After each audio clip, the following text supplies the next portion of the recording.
Very good morning to everyone. Once again, welcome to all.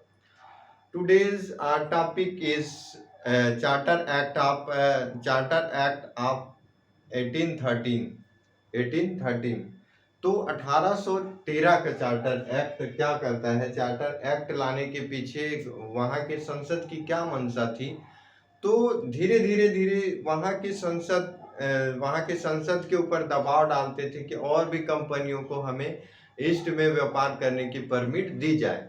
तो और भी company, एक ही कंपनी की मोनोपोली थी पहले कि वो एक ही कंपनी ईस्ट के साथ व्यापार कर सकती है। लेकिन जैसे कि अभी भारत में कई कंपनी, अडानी, अंबानी और टाटा ग्रुप्स, तो जितने भी कंपनी हैं वो अगर एक ही कंपनी टाटा को अगर परमिट रहता, बाकी अडानी अंबानी कंपनी को परमिट नहीं रहता, जस्ट लाइक कि उस टाइम एक ही कंपनी को मोनोपोली था ईस्ट के साइड में व्यापार करने का। ईस्ट में जैसे हमारे इसमें भारत, चाइना, इधर साउथ पे जैसे इंडोनेशिया, ऑस्ट्रेलिया, तो इस तरफ व्यापार करने के लिए एक ही कंपनी को परमिट था। तो धीरे धीरे दबाव बन रहा था कि अब हमें भी परमिशन दिया जाए कि हम लोग भी व्यापार कर सकते हैं। तो इस मुद्दे को ध्यान में रखते हुए चार्टर अधिनियम 1813 लाया गया था। इस एक्ट में एक उस कंपनी के एकाधिकार को समाप्त कर दिया गया। एकाधिकार मतलब उसके कुछ अधिकार थे, उसके जो परमिट था उसको 20 वर्षों के, जैसे 50 वर्षों का लिया गया था, तो 50 20 ऐसे करते करते अब जो अंतिम होने वाला था 1813 तक, वो समाप्त होने वाला था, तो उसको 20 वर्षों तक और बढ़ा दिया गया था। 20 वर्षों के लिए बढ़ाया गया।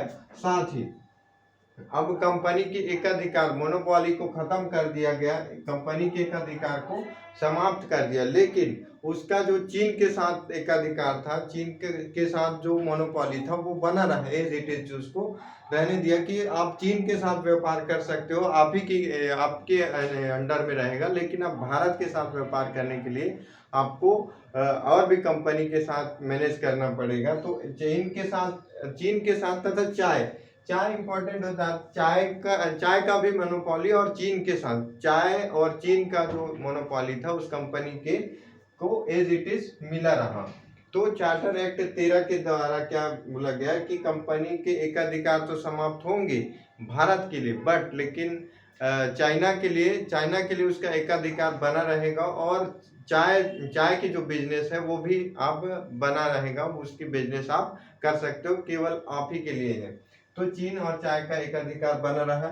और सबसे महत्वपूर्ण बात हो जाती है कि इसी वर्ष कहा जाता है कि हमें शिक्षा के लिए अब 1 लाख रुपए प्रति वर्ष इन्वेस्ट करना होगा, हम लोग करेंगे करके। जो ब्रिटिश संसद थी उसने कहा कि अब भारत में 1 लाख रुपए प्रति वर्ष शिक्षा के लिए निवेश किया जाएगा, मतलब वहां पे लगाने के लिए। हालांकि वो पैसा भारत का ही था, लेकिन वहां का जो इनकम होगा वो 1 लाख रुपए एजुकेशन पे लगाएगी। और इसी के साथ 1813 में जो इनलाइटमेंट की घटना हुई, ये सब पुनर्जागरण का काल हुआ, तो जो इटालियन ग्रीस से जो गए थे ईसाई मिशनरी, तो ईसाई मिशनरी अपनी जो धर्म को प्रचार को लेकर वो भी परमिशन मांग रही थी कि हमें भी अब प्रचार के लिए ईस्ट की तरफ जाना चाहिए। तो वहाँ की संसद ने भी उनको अधिकार दे दिया गया, और ईसाई मिशनरियों का प्रचार की अनुमति मिलने के साथ ही उन लोग 1813 के साथ आना प्रारंभ कर दिए। और साथ ही जो 1773 में 1884 जो पिट्स इंडिया एक्ट लाया गया था, तो पिट्स इंडिया एक्ट में कंपनी के अधिकार क्षेत्र को ब्रिटिश आधिपत्य क्षेत्र कहा गया था। अब उसको कॉन्स्टिट्यूशनल, संवैधानिक दर्जा मिल गया था। तो संवैधानिक दर्जा प्राप्त हो चुका था, तो अब ब्रिटिश संसद उस पर टोटल जो है कुछ भी करना है तो उसको संविधान के एक नियम के अनुसार कर सकती थी। तो ये प्रावधान थे सन 1813 के।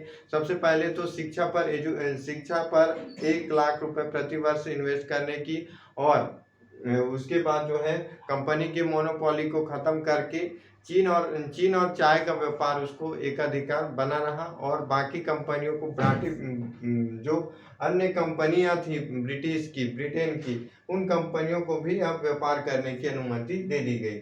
तो ये एक्ट था 1813 का। 1813 का चार्टर एक्ट, उसके बाद जो है 1833, 1853, 57, ये कैसे उनका धीरे धीरे सीरीज बढ़ रहा है। तो उनको कैसे कंपनी टोटल अपने अंडर में लेती है, कंपनी के बाद कंपनी का अभी बना हुआ है जो अधिकार से व्यापार करने का 20 वर्षों का, वो धीरे धीरे कैसे बनता है वो आगे हम सीरीज में जानेंगे। तब तक के लिए आप सभी का बहुत बहुत धन्यवाद।